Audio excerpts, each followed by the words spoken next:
Председателот на Република Македонија Ѓорѓе Иванов денеска во посета на Велес се сретна со градоначалникот Славчо Чадиев, кој го запозна со активностите во општината, но и проектите кои во изминатиот период беа реализирани во Велес и во соседните населени места.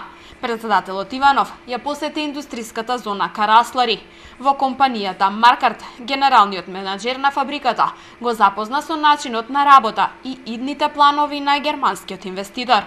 Изградбата на индустриската зона и доведувањето на овој инвеститор во општина Велес е токму она што треба да се прави и во иднина, односно да имаме што повеќе вработувања, сепак вработувањата секогаш во сите средби со граѓаните на Велес и на Македонија се број 1, потоа следуваат инфраструктурните проекти.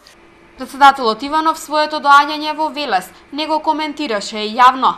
Посетата ја искористи за да се сретне и со представниците на бизнис секторот. Да поразговара и со нив председателот околу водвењето на бизнис климата во нашиот град и во Повардаријата во секој случај, сепак Велес е главен град на Вардарската на Вардарскиот регион, така да сето ова што го работиме, што ќе го работиме во иднина, ќе биде презентирано уште еднаш во сегментот на бизнис секторот и бизнис плановите на бизнисмените на општина Велес. Во рамки на посетата на Велес, Иванов денеска оствари средба и со митрополитот Повардарски господин Агат Ангел во просториите на Повардарската епархија.